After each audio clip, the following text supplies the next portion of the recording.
Sejam bem-vindos a mais um estudo do nosso curso básico da doutrina espírita.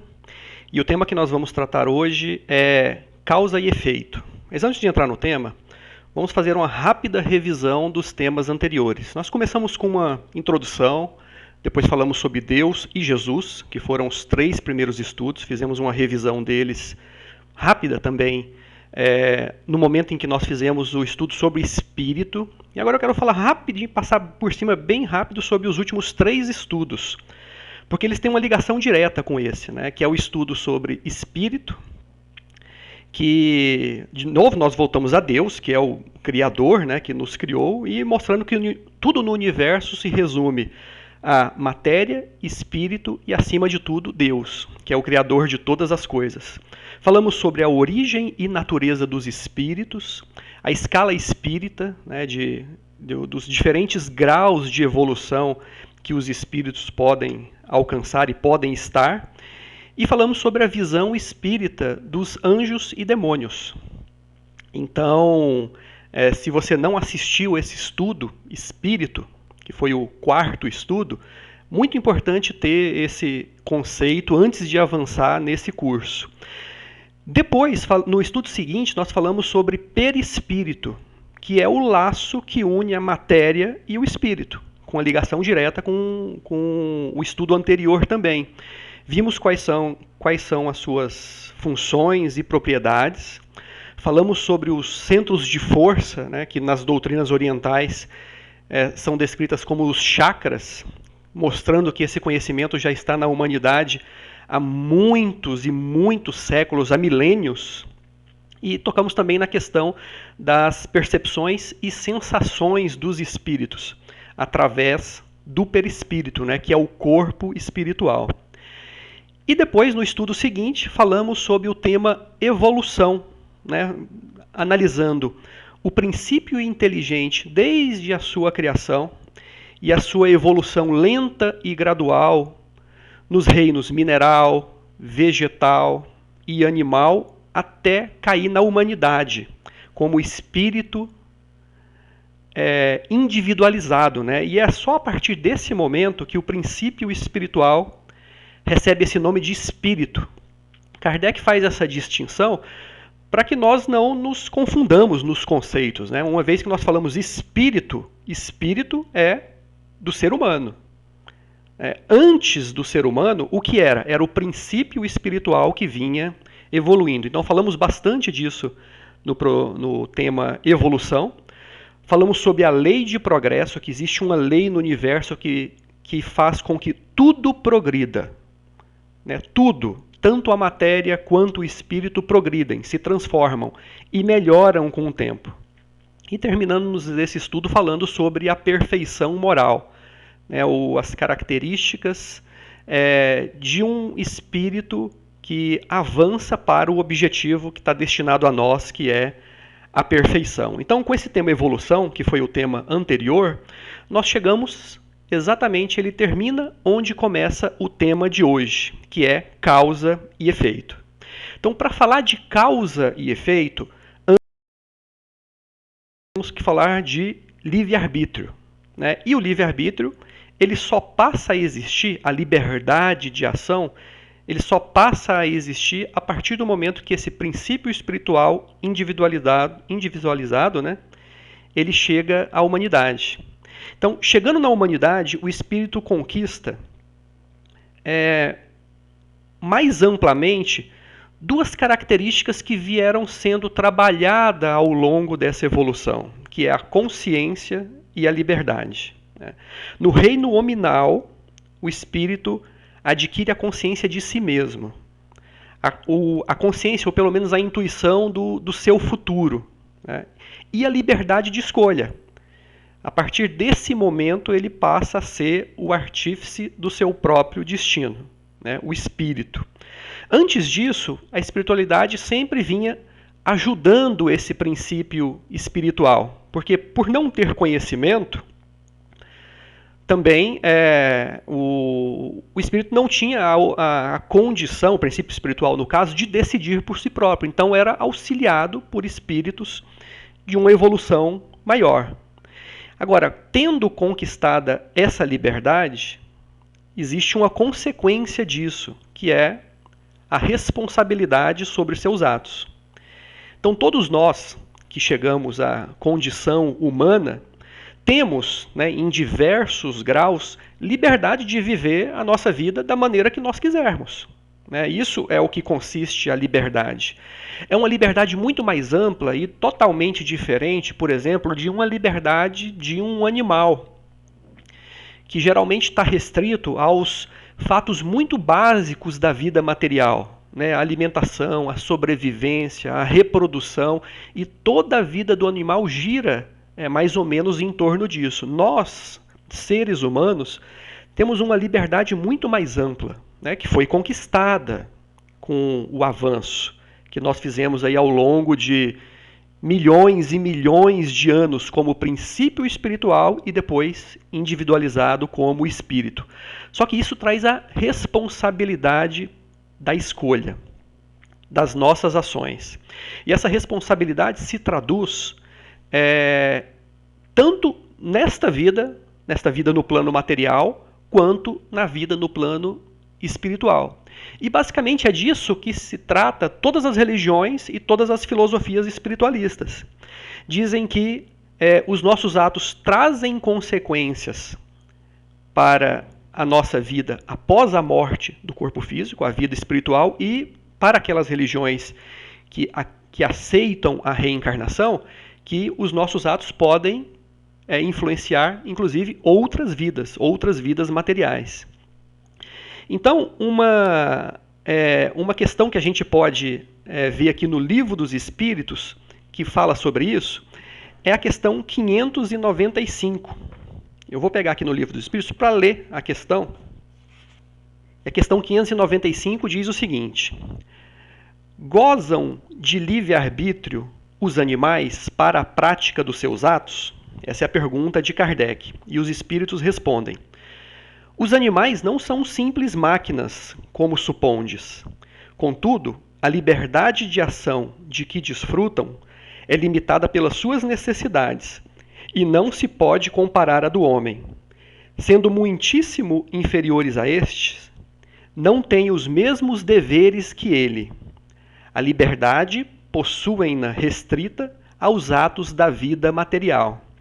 Então, a primeira coisa que a gente tem que observar é que essa liberdade de ação, esse livre-arbítrio, ele não aparece magicamente de uma hora para outra. O espírito, como num passe de mágica, se transforma, o princípio espiritual, num passe de mágica, se transforma em espírito, chega na humanidade e recebe assim de cara a liberdade e é cobrado pela responsabilidade dos seus atos. Isso vem sendo desenvolvido. Vem sendo desenvolvido lento e gradualmente. A natureza não dá saltos. Tudo na natureza é uma evolução constante. Então, o que nós temos como homens dentro da humanidade, como seres humanos, os animais têm o início disso começando a ser desenvolvido. Começando a ser desenvolvido. E se a gente analisar bem, a gente verifica boa parte das faculdades humanas em formato inicial, rudimentar, nos animais também. Tem uma outra questão relacionada com essa, que é a questão 597, que ele pergunta se os animais têm inteligência, E a questão é a seguinte: pois que os animais possuem uma inteligência que lhes faculta uma certa liberdade de ação, haverá neles algum princípio independente da matéria? E a resposta dos espíritos é clara e sintética: há, e que sobrevive ao corpo. Quer dizer, os animais têm alguma coisa que sobrevive à morte do corpo físico, assim como nós. E essa pergunta tem um desdobramento. Kardec pergunta: será esse princípio uma alma semelhante à do homem? Isso os espíritos respondem: é também uma alma, se quiserdes, dependendo isso do sentido que se der a essa palavra. É, porém, inferior à do homem. Há entre a alma dos animais e a do homem distância equivalente a que separa a alma do homem de Deus. Então, olha a distância que nós já caminhamos nesse caminho da evolução. A distância entre os animais e a humanidade é a mesma distância que separa a humanidade de Deus. E isso, resposta dos espíritos superiores, aqui no Livro dos Espíritos, né, questão 597. Então, nós temos uma caminhada já muito longa para ter chegado na humanidade, né? E dentro da humanidade, que é bem recente também, nós já caminhamos também bons milhares de anos, muitos milhares de anos. Quantas vidas nós já tivemos? Quantos equívocos nós já cometemos, né? Quantas coisas boas também nós já aprendemos.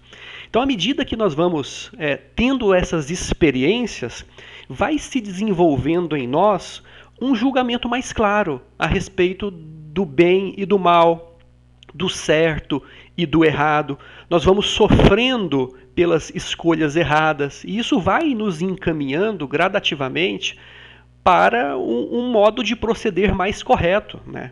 E à medida que nós vamos evoluindo e tendo mais possibilidade de analisar as coisas, esse livre-arbítrio, essa liberdade vai crescendo, né? E com ela a responsabilidade também. É mais ou menos, se a gente fosse fazer uma analogia, é mais ou menos como a questão da criança, né? Uma criança, um bebê que nasceu,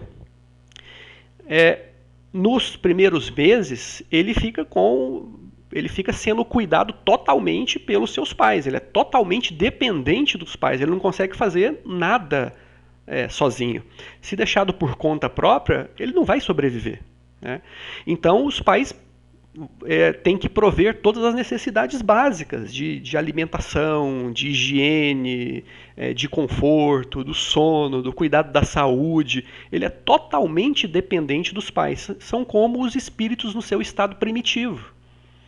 A providência divina provê tudo o que eles necessitam e cuida dessas criaturas nessa fase inicial do desenvolvimento.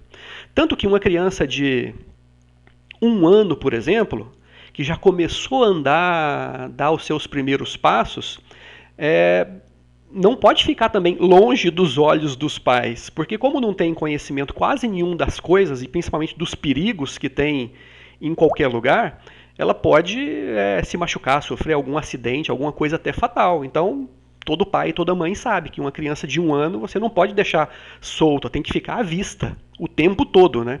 Muitas vezes, antes de conseguir se levantar e andar, fica no cercadinho, né? Para ficar ali dentro daquela área onde ela tem liberdade. E assim é a infância da humanidade. As criaturas ficam como se fosse dentro desse cercadinho, protegidas. O propósito é a proteção. E essa liberdade vai crescendo. Com 1 ano a criança já consegue andar, então ela anda pela casa, mas ainda próximo dos olhos dos pais, né? E à medida que ela vai crescendo e vai ganhando discernimento, com 2, com 3, e aí todo pai e toda mãe já teve que ensinar o seu filho sobre o perigo de chegar perto do fogão, né, com o fogo, as panelas quentes, o perigo de enfiar alguma coisa no buraco da tomada, né, o perigo de coisas pontiagudas ou cortantes. Então todo pai e toda mãe já sentiu esse cuidado que nos é dado, né, enquanto espíritos nos reinos inferiores, e até hoje também, só que isso vai se modificando com o passar do tempo. Uma criança, por exemplo, com 5 anos de idade, você já consegue, por exemplo, deixá-la na sala assistindo um desenho ou brincando no quarto, sem ter que ficar olhando para ela o tempo todo. De vez em quando você vai lá para ver se está tudo bem, dá uma olhadinha, ela ainda está dentro de casa. Ela está dentro de casa, onde com 5 anos ela já aprendeu os perigos que existem dentro de uma casa. Mas ainda assim é preciso um cuidado. Se é algo um pouco mais desconhecido para ela, como sair na rua, aí você já precisa pegar na mão da criança. Porque na hora de atravessar a rua, por exemplo, carros, é um perigo que ela vai aprendendo com o tempo a lidar. Então essa analogia cabe muito bem para ilustrar o desenvolvimento do nosso livre-arbítrio, né, paralelo também ao aumento da responsabilidade que nós temos com isso. À medida que essa criança vai crescendo e se torna, por exemplo, um adolescente, né, com 14, 15, 16 anos, quase nenhum pai, quase nenhuma mãe vai manter ele preso em casa, né? Os adolescentes querem já ter a sua liberdade, poder viver a sua vida. Isso é uma necessidade inata do ser humano. Então, vai ser a partir de algum momento aí entre os 10, 15 anos que a mãe e o pai vão ficar com o coração apertado porque o seu filho saiu, tá pra rua e você não sabe o que ele está fazendo, né? Então é natural, nós passamos por essa fase, os nossos pais sentiram isso, quem tem filho pequeno vai sentir isso. Então é algo que nos mostra que essa liberdade ela não aparece de uma hora para outra, ela vai crescendo. Né? O jovem de 20 anos muitas vezes tem uma liberdade maior ainda. Maior ainda, quando o jovem mostra maturidade, né? Porque muitos da nossa geração não mostram. E claro, chegando à fase adulta, né, com seus 25, 30 anos, aí adquire total liberdade e responsabilidade por conduzir a sua vida. Nenhum pai vai dizer para o seu filho de 35, 40 anos, falar, olha, segue essa ou aquela carreira, para de mexer com isso e vai mexer com aquilo, se bem que muitos pais acabam fazendo isso por não perceberem o papel de cada momento na criação. Né? Tudo tem um momento, desde o bebezinho de colo, recém-nascido, até o filho já que saiu de casa, 30, 40 anos, a relação entre pais e filhos vai se transformando, a liberdade vai crescendo, com isso a responsabilidade, e nós como espíritos, o processo funciona da mesma maneira, com a diferença de que o nosso pai é Deus. Né? Nosso pai e mãe é Deus, né? Que cuida de nós através dos espíritos superiores, dos espíritos familiares, daqueles que estão próximos a nós, que nos auxiliam nessa nossa caminhada. Né? Então, nós, como espíritos, somos seres livres. Nós temos livre-arbítrio de decidir que caminho nós vamos seguir na nossa vida. Né? E muitas vezes, ao falar de liberdade, nós temos que falar também, existe então destino? Nós nascemos destinados a alguma coisa? E como equilibrar isso com o conceito da liberdade? Porque se nós somos destinados a alguma coisa como nascemos, nós não temos liberdade. Será que é assim? Tem uma pergunta no Livro dos Espíritos, que é a 851, mais lá para frente, que é uma pergunta bem interessante.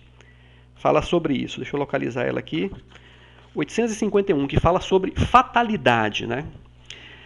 A pergunta de Kardec é a seguinte: haverá fatalidade nos acontecimentos da vida conforme ao sentido que se dá a esse vocábulo? Quer dizer, todos os acontecimentos são predeterminados? E nesse caso, como fica o livre-arbítrio? Essa é a pergunta de Kardec. Os espíritos respondem assim: a fatalidade existe unicamente pela escolha que o espírito fez ao encarnar desta ou daquela prova para sofrer. Escolhendo-a, instituiu para si uma espécie de destino, que é a consequência mesma da posição em que vem a achar-se colocado. Falo das provas físicas, pois, pelo que toca às provas morais e às tentações, o espírito, conservando o livre-arbítrio quanto ao bem e ao mal, é sempre senhor de ceder ou de resistir.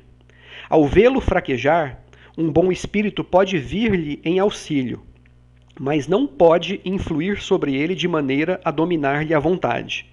Um espírito mau, isto é, inferior, mostrando-lhe, exagerando aos seus olhos um perigo físico, o poderá abalar e amedrontar. Nem por isso, entretanto, a vontade do espírito encarnado deixa de se conservar livre de quaisquer peias. É uma questão que em um parágrafo fala sobre muitas coisas interessantes, sobre a questão do destino, fatalidade, né, que diz que a única fatalidade, fora, claro, aquela principal, né, de que todos um dia iremos desencarnar, né, mas que a morte é só uma passagem, a fatalidade no caso dos acontecimentos da vida, né, ele diz aqui, existe unicamente pela escolha que o espírito fez ao encarnar dessa ou daquela prova para sofrer. E aqui já é algo bastante novo para quem está iniciando na doutrina espírita.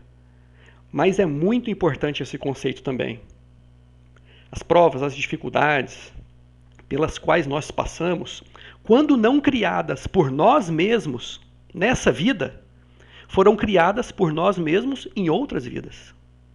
E mais do que isso, estando no plano espiritual, antes de virmos para essa vida física, nós não só aceitamos as provas que nós encontraríamos nessa caminhada, como nós percebemos a importância delas para o nosso crescimento. Então isso já traz um modo de ver completamente diferente, porque muitas vezes nós passamos por dificuldades, por provações, por momentos assim de extremo sofrimento na nossa vida. Muitos deles nós não temos controle nenhum sobre isso. E aí está a questão da fatalidade. Muitas vezes são coisas que nós precisamos atravessar. Mas a nossa liberdade está em definir que maneira nós vamos encarar essa fatalidade, esse destino, né? Nós vamos falar ainda muito sobre isso, mas é uma questão que sempre que a gente volta para ler nos livros dos Espíritos, a gente faz uma ligação com dezenas de outros livros que nós já lemos, mostrando o exemplo claro de como isso aqui funciona. E o livro dos Espíritos ele é muito sintético, ele coloca tanta informação em uma frase que, como muitas vezes até a Joana de Ângeles, né, ou os espíritos que conduziam, que estavam juntos de Divaldo, diziam para ele, você pode ler o livro dos Espíritos 100 vezes. A cada vez que você lê, você vai perceber novas coisas, porque a visão vai estar mais ampliada, né? Então, eu sempre gosto de falar, o livro dos Espíritos é um livro para ser lido, para ser estudado sempre, sempre, porque cada vez que você lê, você acrescenta mais conhecimento, tanto para quem está iniciando na doutrina, quanto quem já tem uma certa caminhada, né? Então essa questão aqui diz sobre coisas que nós vamos falar nesse estudo mais para frente. Mas vamos adiante, né? Falamos um pouco sobre livre-arbítrio, introdução necessária para entrar justamente no nosso tema, né? Que é a causa e efeito.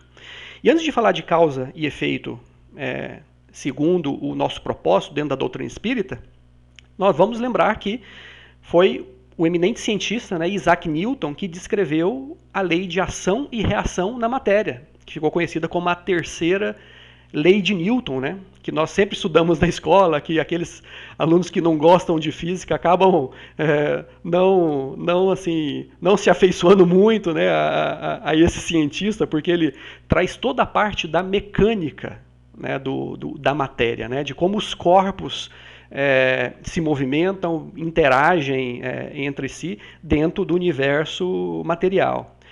Só que depois que nós analisamos a questão da ação e reação, nós vemos que essa lei funciona também no âmbito espiritual. A lei de ação e reação, ou causa e efeito, né, que diz que para cada ação existe uma reação, né, de mesma intensidade e sentido contrário. Essa é a lei de Newton na matéria. Só que isso vale para o universo moral também. Isso vale no campo espiritual também da mesma maneira. A analogia funciona muito bem. E é essa lei de causa e efeito que traz harmonia para o universo. Porque ela faz com que todo desajuste, ela faz com que todas as ações que nós praticamos fora da lei universal, da lei de Deus, faz com que nós automaticamente soframos a reação dessa ação. E isso faz com que nós voltemos para a ação correta, a ação que vai levar para o caminho que nos foi planejado, né, de alcançar a perfeição. De uma certa maneira, a lei de causa e efeito no universo, né, espiritualmente falando, ela isola aquele que comete um erro e não permite que isso traga consequências para fora do círculo onde isso deve atuar. Ela faz com que as consequências fiquem num ambiente restrito, né? E constrói também a responsabilidade, né, em relação às ações. Então essa causa e efeito, que os orientais chamam de karma, né, principalmente no hinduísmo, no budismo, né, que algumas interpretações diferentes da doutrina espírita ao longo dos séculos, dos milênios, mas a base é a mesma, de que a causa e efeito, o karma, diz que tudo aquilo que nós plantamos, nós colhemos. Se o plantio for bom, nós vamos colher algo bom mais à frente.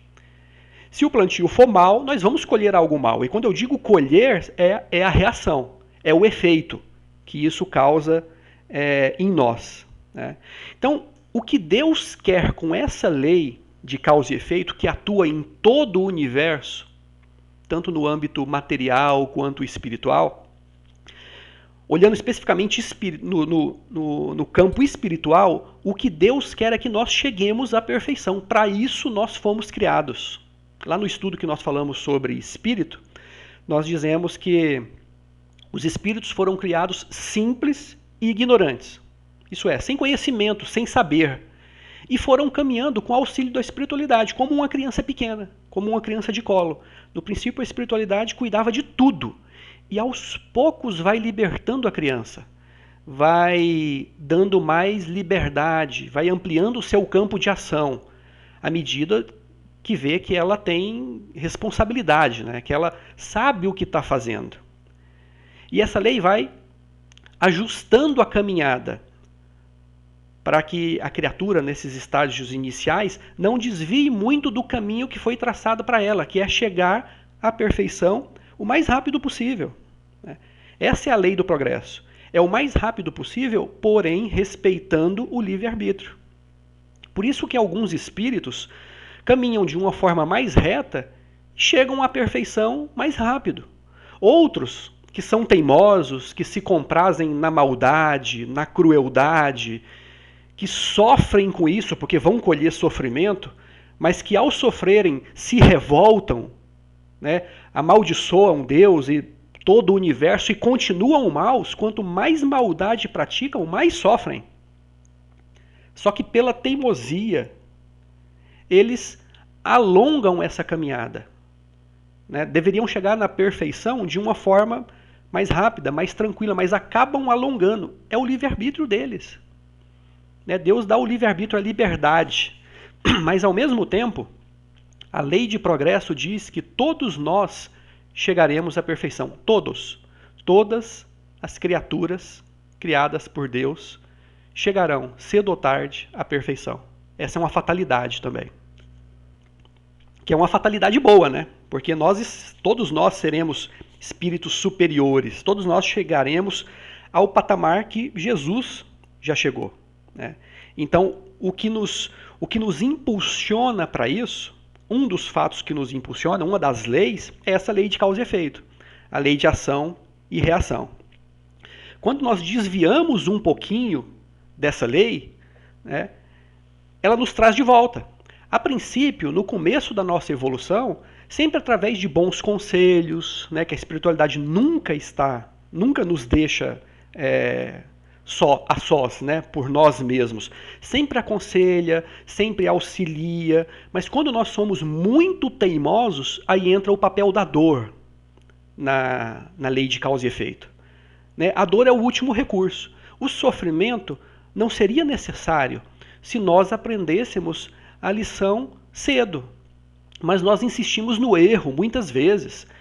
1, 2, 3, 4, 10 vezes. E chega uma hora que só bons conselhos não resolvem. Se fosse só conselhos, nós ficaríamos ali eternamente no erro. É onde a dor executa o seu papel necessário de nos trazer de volta para o caminho certo, né? Então essa lei, ela não é punitiva, mas ela é educativa. A finalidade é o bem. A finalidade é afastar todas as criaturas do sofrimento, da maldade, da ignorância e do sofrimento, que é a consequência, né? Então é uma lei educativa, ela visa o nosso bem. É aí que está, quando nós falamos que um dos atributos de Deus é a bondade soberana, mas também a justiça soberana. é soberanamente bom e justo. Bom porque nos dá inúmeras possibilidades. Só que é o nosso bem, apesar de muitas vezes nós não entendermos, né? Mas justo porque dá cada um de acordo com os seus atos, né? Ação e reação, causa e efeito. Então, olhando sobre esse prisma, Deus não castiga. Quando acontece alguma coisa muito ruim na nossa vida, algumas pessoas pensam que é castigo de Deus, né? Não é simplesmente castigo de Deus, né? É algo que nós escolhemos plantar em algum momento, seja nessa mesma vida ou em vidas passadas, e que estamos só colhendo o resultado dessa plantação, né? Muitas vezes Deus até auxilia nessa colheita, amenizando, porque a colheita poderia ser muito pior. Amenizando, permitindo que nós paguemos as nossas dívidas de forma parcelada. Porque para criar um efeito negativo estrondoso no nosso futuro, muitas vezes basta 1 segundo de reflexão. 1 segundo de ira, de raiva, de ódio, pode significar séculos de sofrimento. E isso nós vemos na literatura espírita o tempo todo. Mas esse 1 segundo é puro livre-arbítrio do espírito. A espiritualidade que protege esteve o tempo todo ali dizendo, ó, não faz isso, pelo amor de Deus, não faz isso. Mas a escolha final é de cada um de nós. Então Deus não castiga. Mas como nós vamos ver mais para frente, Deus também não perdoa. Isso deve ser bem visto, da maneira correta, porque Deus coloca nas nossas mãos tanto a liberdade quanto a responsabilidade dos nossos atos. E Ele não castiga porque nós criamos o nosso próprio castigo. Mas Ele também não perdoa porque nós é que temos que limpar a nossa consciência dos erros cometidos, é a primeira coisa, e corrigir os estragos que nós mesmos fazemos também. Nós vamos ver isso também um pouco mais para frente. Então, essa lei de causa e efeito é uma visão assim mais adulta da vida. Já não é mais uma criança. Nós já não somos mais crianças que os pais precisam pôr de castigo no quarto, né? Sem poder brincar. Nós temos responsabilidades. É a vida que educa, né? Assim como o jovem. Assim como o adulto que já chegou à vida. Os pais deles não têm mais necessidade de impor castigos, porque ele já tem conhecimento para poder decidir, né? Então, com isso fica sempre aquela frase de Pedro, né? O amor cobre a multidão de pecados. Por mais que nós tenhamos errado, cometido erros graves, está nas nossas mãos corrigir tudo isso através do amor, né? E o amor visto em múltiplos aspectos. Amor a Deus, amor aos outros, às pessoas, assim como Jesus nos falou, amor a nós mesmos. Então, a doutrina espírita nos dá uma visão mais ampla dessa questão. Nós realmente somos espíritos livres e nós colhemos aquilo que nós plantamos. Quando nós caminhamos de acordo com a lei, a vida se torna mais leve, mais suave. Nós sofremos menos. E a própria visão de sofrimento é individual. O que é sofrimento para uma pessoa pode não ser para outra. Pode ser uma dificuldade que ela supera de forma normal, coisa da vida. Então, isso, quando nós analisamos, nós percebemos que o que importa não é o que acontece na nossa vida. O que importa é como nós reagimos ao que acontece na nossa vida. A reação, o efeito. Então, isso leva a um outro em relação à questão das influências. Muitos filósofos, ao longo aí dos últimos séculos, chegaram à conclusão de que o homem é produto exclusivo do meio onde ele está inserido. Se eu não me engano, essa frase do homem é produto do meio é de Rousseau, né? Se eu não me engano. e que mostra que o meio onde nós estamos inseridos, e o meio significa a criação dos nossos pais, o ambiente, a cultura que nós recebemos, o povo onde nós estamos, que nós somos resultado disso. Logo, uma pessoa que nasce em uma família equilibrada, numa família com condições financeiras, em que os pais dão um exemplo, ela necessariamente vai seguir um caminho do bem, né? E que as pessoas que nascem no meio da criminalidade, da miséria, da fome, da violência também não vão ter outro caminho. Elas são resultados do meio onde estão. Analisando isso à luz da doutrina espírita, se nós formos exatamente um resultado do meio onde nós estamos inseridos, não existe livre-arbítrio. Porque nós demos o azar de nascer no meio errado ou nós demos a sorte de nascer no meio certo. Isso anularia o livre-arbítrio e tiraria de Deus a sua soberana bondade e a sua soberana justiça. Porque não faria sentido. Por que Deus coloca alguns espíritos no meio da miséria, da fome, da doença, da criminalidade, da violência, enquanto coloca outros no meio da riqueza, da tranquilidade, da boa criação, da saúde, com todas as condições para poder crescer e se desenvolver? Que Deus seria esse? Então, a doutrina espírita vem nos mostrar que nós não somos produtos exclusivos do meio. Porque se fosse assim, nós não viríamos, como está acontecendo cada vez mais, criminosos de famílias ricas. Pessoas que foram bem criadas, tiveram todas as condições e decidiram pelo caminho do crime. E nem veríamos pessoas muito dignas que superaram dificuldades tremendas nascerem no meio da miséria, da fome, da violência. E esse exemplo também é muito numeroso. Muito. Agora, mais recentemente, com o avanço da ciência, chegou-se a essa questão também. O homem, então, será produto dos genes, da genética?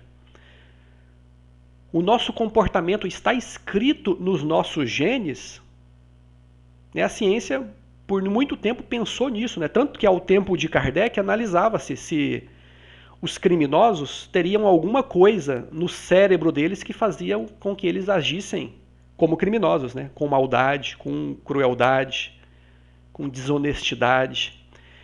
Foram criadas até teorias que, através de medidas do crânio, poderia se identificar se uma pessoa era um criminoso contumaz, um psicopata. Uma pseudociência que surgiu e foi abandonada, aos poucos. Mas foi uma pseudociência, por exemplo, que deu margem para a questão do nazismo. Quando os nazistas começaram a acreditar que a raça ariana, a raça superior, tinha diferenças anatômicas e que uma pessoa poderia ser considerada superior ou inferior através dessas medidas biológicas, relacionadas ao corpo humano. E o corpo humano, claro, é consequência do espírito, mas a maldade não está no corpo. A maldade está no espírito. Ela vem de hábitos adquiridos ao longo da nossa caminhada, Então, à luz da doutrina espírita, nós sabemos que o homem não é produto do meio, não é produto dos genes. Agora, será que ele é produto das vidas passadas? Será que nós somos simplesmente consequência das nossas vidas passadas? E analisando a doutrina espírita, nós vimos que as vidas passadas trazem grandes consequências. Elas são uma tendência a nós repetirmos os erros que nós já cometemos, a nós repetirmos os acertos também que nós já tivemos. Mas que nenhum desses é determinante. Eles influenciam, em maior ou menor grau, mas não são determinantes, porque se qualquer um deles fosse determinante, tiraria de nós a nossa responsabilidade. E, por consequência, tiraria a nossa liberdade também. Se eu fui um criminoso em uma vida, me afundei no crime, na crueldade, na maldade, fiz mal a inúmeras pessoas. E o sofrimento que eu vou colher nas outras vidas me levasse num círculo vicioso de novo ao crime eternamente, isso contrariaria a lei do progresso, que diz que cedo ou tarde toda criatura chega à perfeição. E seria contrário à lei do progresso, né? Então existe algo que em algum momento tem que quebrar esse círculo vicioso aí. E esse algo é a lei de ação e reação. Da forma divina como ela funciona. Colocando a criatura no seu caminho certo, respeitando o seu livre-arbítrio, mas não deixando a criatura se afundar mais do que a responsabilidade que ela já tem. Então, tudo isso pode influenciar, mas nunca determinar a nossa caminhada. Porque a providência divina atua através dos espíritos que estão à nossa volta. Todos nós temos espíritos familiares que nós já conhecemos ou que nós ainda não conhecemos, porque os parentes espirituais se contam às dezenas, né? Diversos espíritos que nós não encontramos com eles ainda nesta vida, mas estão sempre ali, nos ajudando e equilibrando as influências negativas. Se nós ao nosso lado temos uma influência negativa, nós sempre temos uma influência positiva para contrabalancear.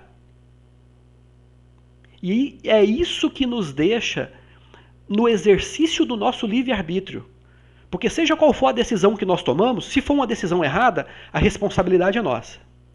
Mas se for a decisão certa, o mérito é nosso também. É isso que a divina providência faz, equilibra as forças contrárias e a favor para que a responsabilidade seja nossa e o mérito também. E assim nós vamos evoluindo, né? Então muitas coisas influem nas nossas ações. O próprio conhecimento dessa lei nos traz uma visão mais ampla. Por isso que o estudo da doutrina espírita ele é tão importante, né, para a nossa evolução espiritual. Não só a doutrina espírita, né? Todas as religiões que são baseadas no que Jesus nos disse, as religiões bem intencionadas, já nos dão um caminho seguro de colher felicidade ao invés de sofrimento, de ter uma vida melhor, tanto aqui na Terra quanto no plano espiritual. Todas as religiões. O que a doutrina espírita faz é deixar isso mais claro, de uma forma sem equívocos. Não que a doutrina espírita seja superior, porque tudo o que tinha que ser dito de importante, Jesus já nos trouxe há mais de 2000 anos. Ou melhor, vai fazer 2000 anos, né? Porque a sua trajetória pública começou aos 30, mas Jesus nos trouxe aí há 2 milênios, praticamente. Então chegou a hora que nós temos condições de entender as coisas de uma forma mais clara. Eram que as religiões, um dos papéis das religiões era proibir certas coisas aos seus fiéis. Assim como os pais proíbem as crianças de fazer coisas que eles veem que elas não estão preparadas. Então nós vemos inúmeros casos desse tipo nas mais diversas religiões, né, antigas. As religiões entravam, muitas vezes, na vida cotidiana dos seus fiéis, proibindo uma lista grande de coisas. Então, se a gente pega, por exemplo, o cristianismo, antes mesmo aí do movimento da reforma, do protestantismo, chegou um momento do cristianismo em que ele tinha tantas regras de se proceder, o que era pecado, o que não era, que as religiões começaram até a interferir na vida sexual dos seus fiéis. Em detalhes em relação a aspectos que as pessoas deveriam ser informadas, deveriam ser orientadas e não proibidas. Porque nós sabemos que a proibição só serve no estágio primitivo. E talvez algumas delas fizessem sentido na infância da humanidade. Como, por exemplo, muitas vezes você precisa simplesmente proibir alguma coisa. Muitas vezes a criança não tem o discernimento desenvolvido para entender a explicação. Então é preciso proibir. A Igreja Católica mesmo, em uma época lá, acredito que isso começou talvez aí no século XIV, XV, XVI, ali na Idade Média, né, que foi o período trevoso da humanidade. Dentro da igreja existia o conceito dos livros que eram proibidos aos fiéis de lerem, que era o Index, né? Index Librorum Prohibitorum. Os livros que eram proibidos, que a igreja proibia. E proibia o seguinte argumento: essa é uma obra do demônio. Se você ler, você vai direto para o inferno. Essa era a visão que a igreja tinha. E dentro dessa relação enorme de livros, adivinha qual esteve lá durante um tempo? Justamente o Livro dos Espíritos, que era uma tentativa de trazer à luz da ciência esses novos conhecimentos e de darem os elementos para que as pessoas pudessem entender as coisas, ao invés de simplesmente serem proibidas. Então nós vemos que algumas dessas proibições poderiam até fazer sentido na época da infância da humanidade, né? Por não ter conhecimento a respeito de coisas que poderiam ser perigosas. As religiões cumpriram, às vezes, em algum papel positivo de proibir nesse momento. Mas à medida que a humanidade foi caminhando, desenvolvendo essas ideias, assim como você não pode proibir um filho adulto de seguir essa ou aquela profissão, essa ou aquela carreira, não faz sentido nenhum, né? O próprio propósito da vida é conquistar o conhecimento para direcionar cada um a sua vida a maneira que julgar mais conveniente. Não faria sentido as religiões continuarem com esse papel eternamente, até porque isso foi abusado, né? Foi utilizado de forma abusiva pelas religiões para tirarem proveito material disso.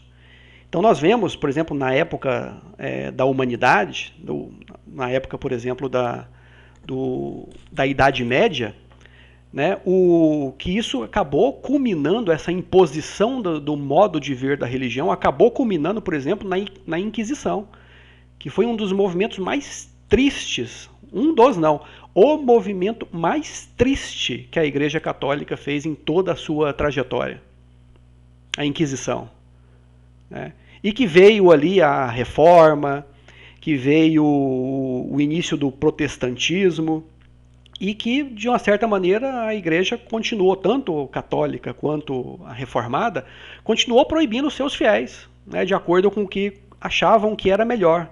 Tanto que existem ramos, por exemplo, da igreja evangélica, que tem uma série de proibições em relação ao álcool, em relação a roupas, adereços, cabelo, barba, alimentação. Isso nós vemos em outras religiões também, né? As religiões sempre tiveram um poder muito grande sobre a vida das pessoas. E não foi exercido de forma a orientar, foi exercido de forma a proibir. Só que analisando a história, nós vemos que isso não resolve a questão da iluminação do espírito humano. Isso não torna as pessoas melhores, porque as pessoas continuam fazendo o que elas querem fazer. O medo do diabo, do inferno, ele não resolve todas as questões.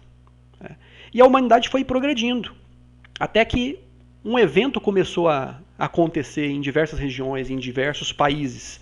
A separação entre a religião e o Estado. A religião sempre teve papel de lei, né? Lei civil. Moisés, lá atrás, era o líder religioso e o líder político. Os 10 mandamentos não eram só mandamentos religiosos, era um código civil de proceder. E além desses, vieram todos aqueles outros que Moisés colocou, né, para controlar aquele povo violento e rebelde daquela época. Só que chegado já nas culminâncias do século 17, 18 e 19, depois de movimentos como o Iluminismo e as profundas mudanças que isso trouxe ao mundo, inclusive na política e na religião, né, começou a haver essa separação entre a religião e o Estado. A religião pode criar o seu modo de conduta para os seus fiéis, mas isso não pode ter peso de lei.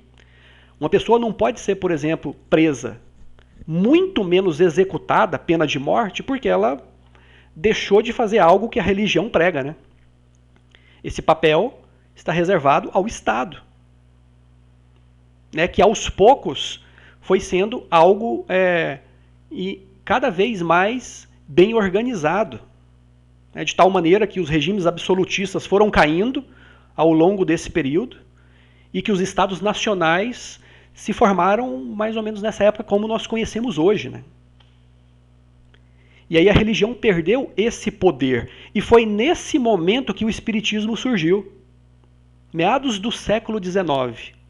Aliado à ciência, não mais ao misticismo. Com uma visão de que proibir não resolve. As pessoas precisam ser orientadas. Não falar que isso não pode. Tem que falar que, olha, isso não é bom por causa disso, disso e disso. E aí quem quiser acreditar, quem vê sentido, ótimo.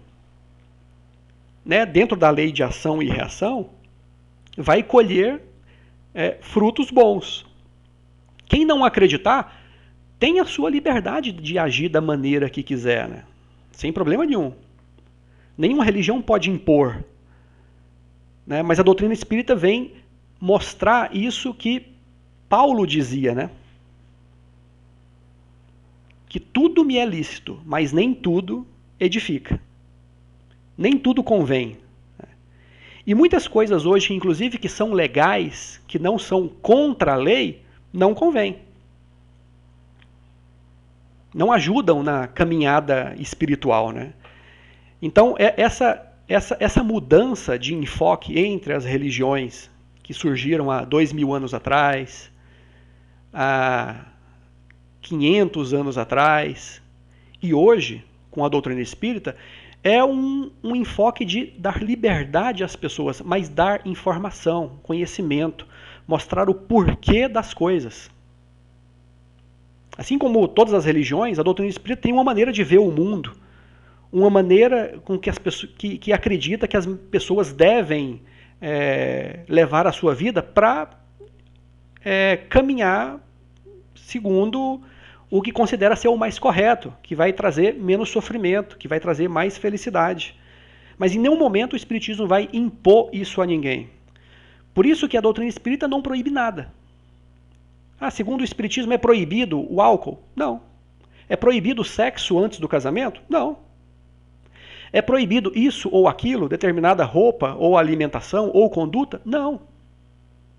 Não é proibido. A religião não tem esse papel, nem esse poder. Mas tem a necessidade de orientar nas consequências de cada uma das coisas que nós fazemos. A humanidade chegou à sua fase adulta. Então agora precisa das coisas serem ditas mais claras, realmente como elas são. Né? E é nesse momento que surge a doutrina espírita, não contrariando a ciência, mas usando a base da ciência, do que a ciência já descobriu e já comprovou, para mostrar como é a vida, como é o mundo, e claro, falando de coisas que a ciência ainda não alcançou, que é a questão do espírito, né, que ainda não alcançou, mas que vai alcançar.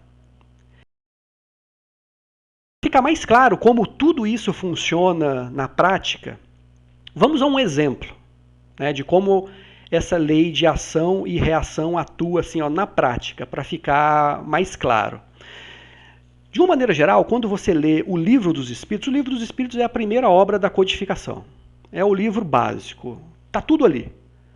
O mais importante da doutrina espírita está tudo ali. Então, todo espírita, ou toda pessoa que, independente de colocar esse rótulo de espírita, né, que quer saber mais sobre o mundo espiritual, de como funcionam essas coisas, deve ler o Livro do Espírito, o Livro dos Espíritos. É a fonte mais segura, é a fonte primeira desses conhecimentos, que reuniu ali toda a parte filosófica da doutrina que vai ser detalhada depois. Então, o próprio funcionamento da lei de ação e reação está ali no Livro dos Espíritos, dividido em vários capítulos. Eu li aqui só umas 3 ou 4 questões.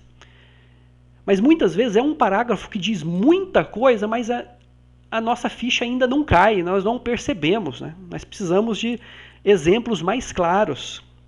E aí quando você analisa as demais obras da codificação, vem lá o livro O Céu e o Inferno, que foi o penúltimo. Né? O Livro dos Espíritos veio primeiro, depois o Livro dos Médiuns, o Evangelho segundo o Espiritismo, e aí veio o Céu e o Inferno. E por último, a Gênese. O Céu e o Inferno é um livro basicamente voltado para o estudo da lei da ação e reação. É o primeiro livro como exemplo assim, ó, que deve ser lido. Né? É o Céu e o Inferno. Olha o que ele diz na contracapa. O Céu e o Inferno, ou A Justiça Divina segundo o Espiritismo. É o subtítulo, né? Exame comparado das doutrinas sobre a passagem da vida corporal à vida espiritual, as penalidades e recompensas futuras, e mais à frente diz, seguido de numerosos exemplos acerca da situação real da alma durante e depois da morte. Então, o que o Céu e o Inferno vai trazer é exatamente exemplos da lei de ação e reação atuando na prática. Exemplos de espíritos do lado de lá da vida, no outro plano de existência, que voltaram para contar que tipo de sofrimentos ou que tipo de recompensas que eles tiveram ao passar para o lado de lá de acordo com a vida que tiveram aqui. Então lá tem uma porção de exemplos.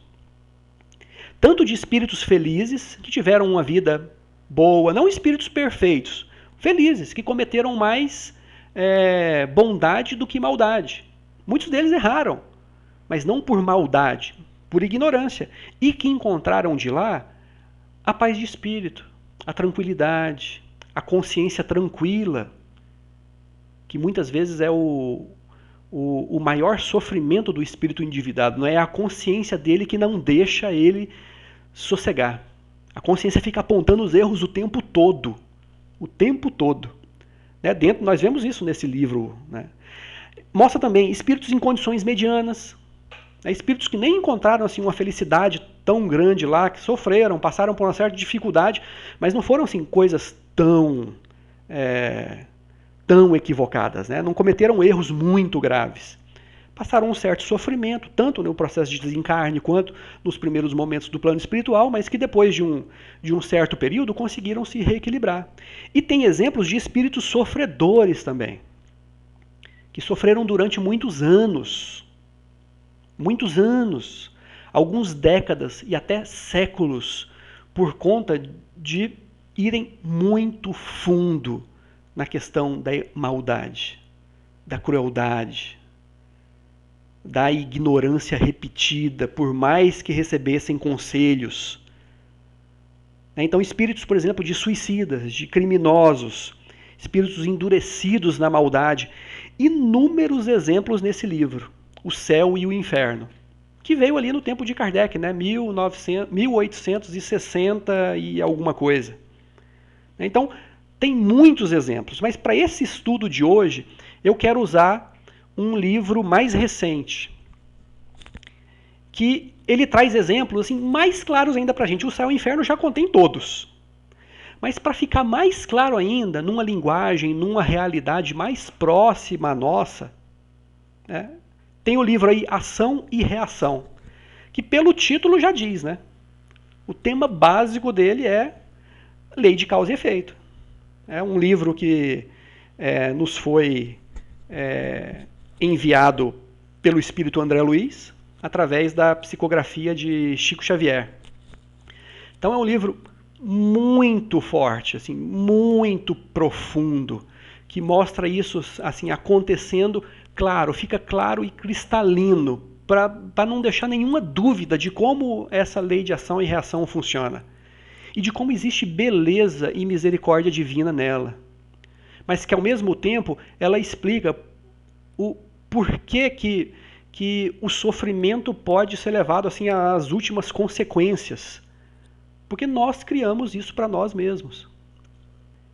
Esse livro, Ação e Reação, ele foi recebido por Chico Xavier na véspera do centenário da codificação. Então foi ali comecinho de 1957. Então 100 anos depois da codificação, né, a espiritualidade decidiu, agora vamos levar exemplos ainda de uma forma mais clara do que foi colocado no céu e o inferno. Até porque a vida já tinha mudado bastante, né? Um século depois, o cotidiano humano era diferente, a forma de viver, né? Apesar de que os valores humanos são eternos, né? Eternos não, mas são assim atemporais, né? O motivo do nosso sofrimento e da nossa alegria serem basicamente os mesmos, os detalhes mudam, né? Então esse livro foi trazido 100 anos depois. Então eu quero pegar como exemplo prático esse momento mais recente, porque está mais próximo de nós, né? E o livro Ação e Reação, ele faz parte de uma série que André Luiz escreveu através de Chico Xavier, que a série ficou conhecida como a série com o nome A Vida no Mundo Espiritual. Começa com o Nosso Lar, escrito ali por volta mais ou menos da década de 40 do século passado, né? 1940, alguma coisa assim. Começa com o Nosso Lar e são 13 livros que vão mostrar André Luiz passando por diversos aspectos da vida espiritual, mostrando como essa vida funciona, como ela se relaciona conosco, né, a imensidão dos campos de trabalho que nos esperam lá, tanta coisa por fazer, né, por nós mesmos e pelos outros, pela humanidade de uma maneira geral.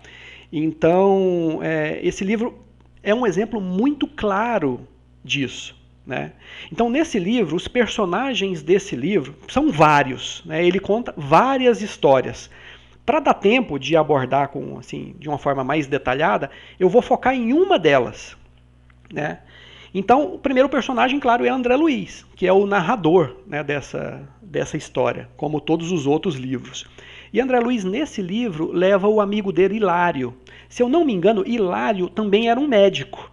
Né, que acompanhou, ele aparece até em alguns outros livros, mas é um outro espírito também que desencarnou, que estava ali no plano espiritual aprendendo, corrigindo os seus erros, trabalhando em prol do bem de si mesmo, dos espíritos próximos a ele, né? Em suma, assim, se regenerando, porque um e outro cometeram erros, como é comum, né, na sua vida como encarnados. Então André Luiz e Hilário são os aprendizes que estão usando o seu próprio aprendizado para informar, né, a humanidade encarnada através dessas obras. E ali nesse livro Ação e Reação, vai contar também sobre uma instituição onde o diretor, ele dá o nome de Druso. Era o diretor de uma instituição no plano espiritual, né, voltada para o reajuste de espíritos infelizes e enfermos, né? Basicamente mostrando na prática como funciona ali a lei de causa e efeito. Então esse Druso tinha uma posição de alta hierarquia dentro dessa casa. Era o diretor, né? Apesar de não comandá-la sozinho, porque vários outros espíritos, inclusive de superiores, né, espíritos acima dele em evolução, criavam um certo tipo de conselho, né, que atuavam em todas as decisões mais importantes da casa. Mas ali, direto na casa, Druso respondia pelo papel de diretor. E que ele tinha uma série de assistentes, né, em diversas posições hierárquicas. E um deles, que vai acompanhar André Luiz e Hilário nessa história, é Silas. Então, a gente observa assim, como tem níveis hierárquicos, né, e níveis de evolução no plano espiritual. Essa é uma casa no meio do umbral, no meio de uma região de profundo sofrimento. Só que com espíritos que já enxergaram a verdade e que estão comprometidos a trabalhar para o seu próprio bem, né? Para colher coisas boas no seu futuro. E que, para fazer isso, auxilia os outros que ainda estão enganados, né? Então, essa casa ela resgata do umbral espíritos que estão em condições de começarem a se reajustar no caminho correto. E aí, no livro, eu quero até ler aqui alguns trechos, porque a linguagem que André Luiz usa, assim, ela diz muito, sabe? É muito poderosa. Se eu for falar com as minhas palavras, vai perder 80% da mensagem. Então, em alguns trechos, eu quero ler conforme está escrito lá. E o primeiro é a parte onde ele fala sobre a casa, né? Que ele fala sobre os trabalhos que são realizados na casa e o perfil dos internos lá.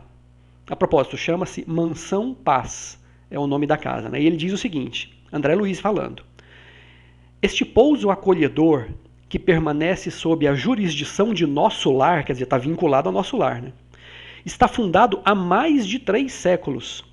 dedicando-se a receber espíritos infelizes ou enfermos, decididos a trabalhar pela própria regeneração. Criaturas essas que se elevam a colônias de aprimoramento na vida superior ou que retornam à esfera dos homens para a reencarnação retificadora. Então, assim, são espíritos que estão em sofrimento, que estão enfermos, mas já têm condições de enxergar o erro que cometeram e de começarem ali a estudar e trabalhar para ou reencarnarem de imediato ou isso servir de um estágio para irem para colônias superiores, como o próprio Nosso Lar. Então, essa instituição, inclusive, está vinculada ao Nosso Lar. E mais para frente, ele diz aqui o seguinte: asseguro-lhes, assim, que nas zonas infernais propriamente ditas, apenas residem aquelas mentes que, conhecendo as responsabilidades morais que lhes competiam, delas se ausentaram deliberadamente, com o louco propósito de ludibriarem o próprio Deus.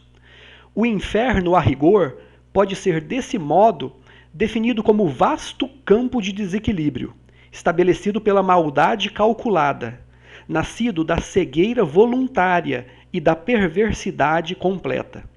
Aí vivem domiciliados, às vezes por séculos, espíritos que se bestializaram, fixos que se acham na crueldade e no egocentrismo. Então, é como se fosse um oásis no meio do deserto. Essa é a própria analogia que eles fazem, tanto do Nosso Lar, que é uma colônia que está assim, ainda no meio do umbral, mas esse é como se estivesse mais fundo ali nas zonas de sofrimento. E o propósito dele é resgatar pessoas, fazer um tratamento inicial nelas, para elas se reequilibrarem para depois serem encaminhadas de acordo com a sua necessidade. Então tem um caso ali, eles vão contar várias histórias de vários espíritos que afundaram mais ou menos nos erros cometidos. Mas eu quero focar em um caso específico ali, que é o caso de Antônio Olímpio. E aí vem os próximos personagens dessa trama aqui, que é só uma das que estão nesse livro Ação e Reação. Nós temos aqui Antônio Olímpio, e os seus irmãos, Clarindo e Leonel. Antônio é casado com Alzira e eles têm um filho que ele deu o nome de Luiz. Então, são esses personagens, que são os personagens centrais dessa trama aqui, que nós vamos usar para ilustrar a lei de ação e reação. E aí o André Luiz entra nessa história dizendo que num determinado momento o diretor Druso chama eles ali, André Luiz e Hilário, para acompanhar o atendimento a um dos resgatados dessa zona de sofrimento. A instituição ela é como um forte, um castelo fortificado, porque ela está no meio de uma zona de sofrimento. Os espíritos voltados à maldade tentam invadi-la, destruir esse trabalho. Claro que eles têm elementos de proteção e tudo mais, como nós vemos em vários livros de André Luiz.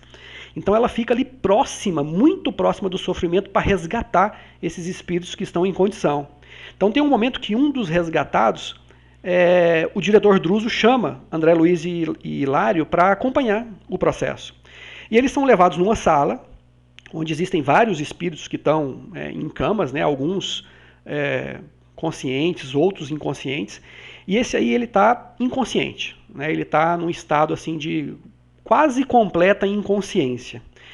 E que André Luiz relata que o que choca ele quando ele vê pela primeira vez, quando ele vê a figura do espírito deitado numa cama, que era um corpo todo deformado, os membros deformados, não estava na forma humana convencional, todo deformado, que a parte mais deformada era a cabeça, que a cabeça parecia assim, não parecia nada com uma cabeça humana, parecia uma esfera toda deformada, estranha, que não lembrava um ser humano. Ele, de certa maneira, já tinha visto casos assim, mas isso chamou a atenção dele, A atenção dele, talvez casos que os médicos veem, por exemplo, em emergências, quando sofre algum acidente, aqueles casos assim que chocam a visão.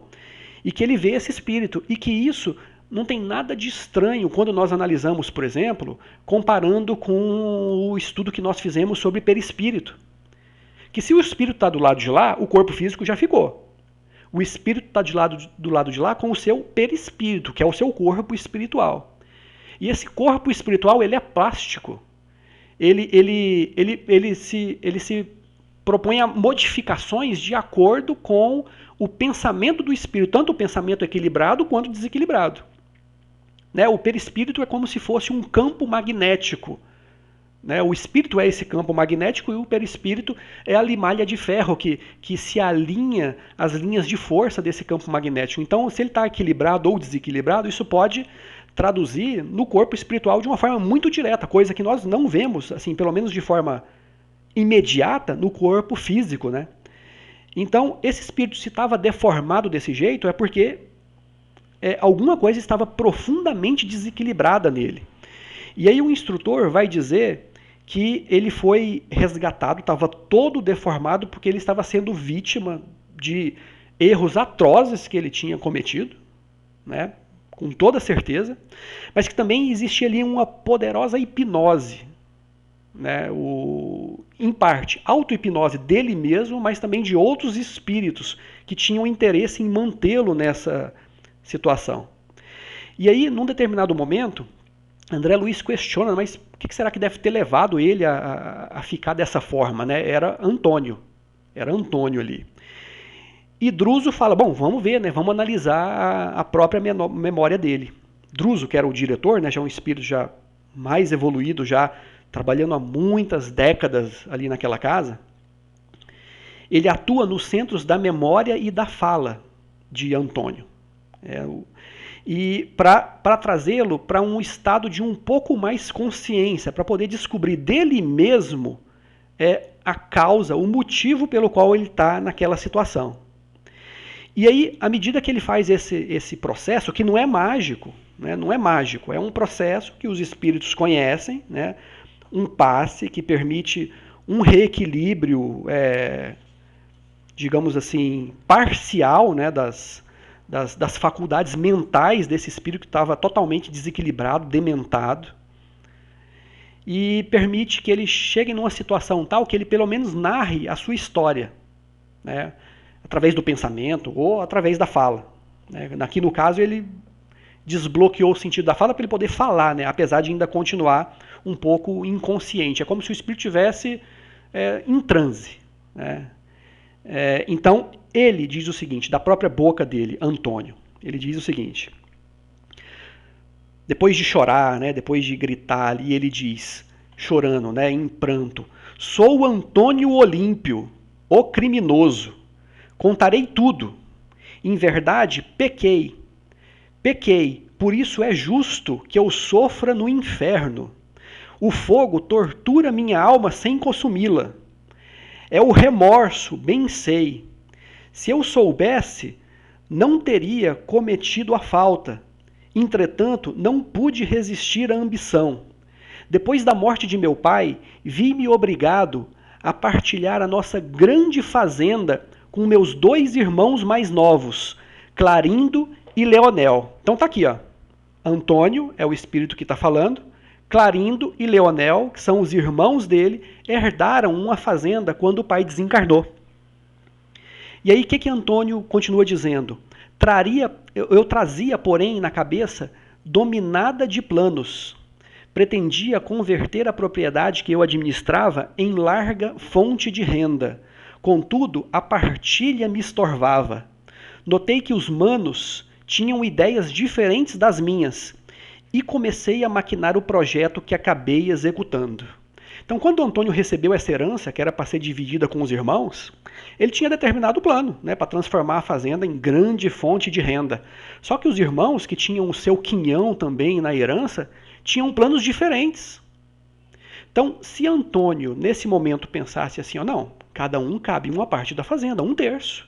Então, com o meu 1/3, eu vou fazer o que eu quiser, e os meus irmãos têm o seu direito também. Se ele tivesse pensado assim nesse momento, ele teria evitado longo sofrimento que viria depois. Só que ele relata aqui que ele pensou diferente. E ele estabeleceu um plano completamente diferente aqui. Ó. O que ele diz? Admiti, continuou o enfermo com acento mais firme, que somente poderia ser feliz aniquilando meus irmãos. E quando o inventário estava prestes a decidir-se, convidei-os a passear comigo, de barco, inspecionando o grande lago de nosso sítio. Antes, porém, dei-lhes a beber um licor entorpecente. Calculei o tempo que a droga reclamaria para um efeito seguro, e quando a nossa conversação ia acesa, percebendo-lhe os sinais de fadiga, num gesto deliberado desequilibrei a embarcação em conhecido trecho, onde as águas eram mais fundas. Ah, que calamidade inesquecível! Ainda agora escuto-lhe os brados arrepiantes de horror, implorando socorro. Mas de nervos dormentes, a breves minutos, encontraram a morte. Nadei de consciência pesada, mas firme em meus aloucados propósitos, abordando a praia e clamando por auxílio. Com atitudes estudadas, pintei um cenário acidente, um imaginário acidente. Foi assim que a apossei da fazenda inteira, legando-a mais tarde a Luís, o meu único filho. Fui um homem rico e tido por honesto. O dinheiro granjeou-me considerações sociais e privilégios públicos que a política distribui com todos aqueles que se fazem vencedores no mundo, pela sagacidade e pela inteligência. De quando em quando recordava o meu crime, nuvem constante a senhorar-me a consciência, a sombrear-me a consciência. Mas, em companhia de Alzira, a esposa inolvidável, procurava distrações e passeios que me tomassem atenção. Nunca pude ser feliz. Quando meu filho se fez jovem, minha mulher adoeceu gravemente, e da febre que a devorou por muitas semanas, passou à loucura, com a qual se afogou no mesmo lago, numa noite de horror. Viúvo, perguntava a mim mesmo se não estava sendo joguete do fantasma das minhas vítimas. Entretanto, temia todas as referências acerca da morte, e busquei simplesmente gozar a fortuna que era bem minha. Então, Antônio assassinou os irmãos, né, inventando um acidente no lago, matou os irmãos afogados, herdou a fazenda inteira e viveu a sua vida. Né, tentou gozar dos bens materiais com a esposa e o filho, que seria herdeiro dele no futuro. Mas ele mesmo diz, por mais que tivesse bens materiais à disposição, nunca pôde ser feliz, porque primeiro o remorso o remoeu, desde o início de ter assassinado os irmãos. Depois ele viria a vida dele começar a desandar. Né? Quando a esposa caiu doente, essa doença levou à loucura e a esposa acabou se matando no próprio lago onde ele afogou os irmãos.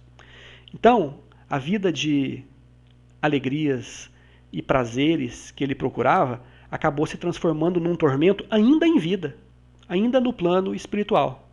Mas ele buscou, na medida do possível, tentar esquecer aquilo, né? Gozando dos bens materiais que ele tinha usurpado dos irmãos. E aí ele diz mais para frente: ai de mim, porém, tão logo cerrei os olhos físicos diante do sepulcro, não me valeram as preces pagas, porque meus irmãos, que eu supunha mortos, se fizeram visíveis à minha frente.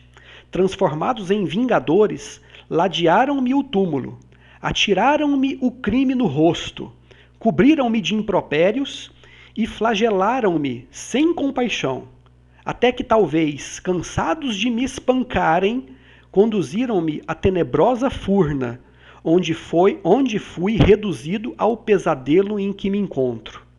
Em meu pensamento, vejo apenas o barco no crepúsculo sinistro, ouvindo os brados de minhas vítimas, que soluçam e gargalham estranhamente.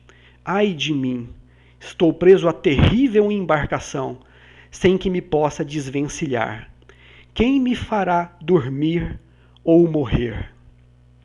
Então esse é o drama que Antônio encontrou ainda em vida, mas que piorou depois que ele passou para o plano espiritual. Porque assim que ele fechou os olhos físicos, os irmãos convertidos em inimigos, né, obsessores, começaram a sua vingança, né, sobre ele.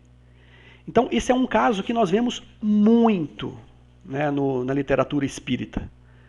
Né, o criminoso, o assassino, cedo ou tarde, acaba encontrando as suas vítimas. E na grande parte desses momentos, a vítima ainda está extremamente revoltada. Então inicia-se um processo de vingança ali, de obsessão, que vai durar ainda muito tempo para se corrigir.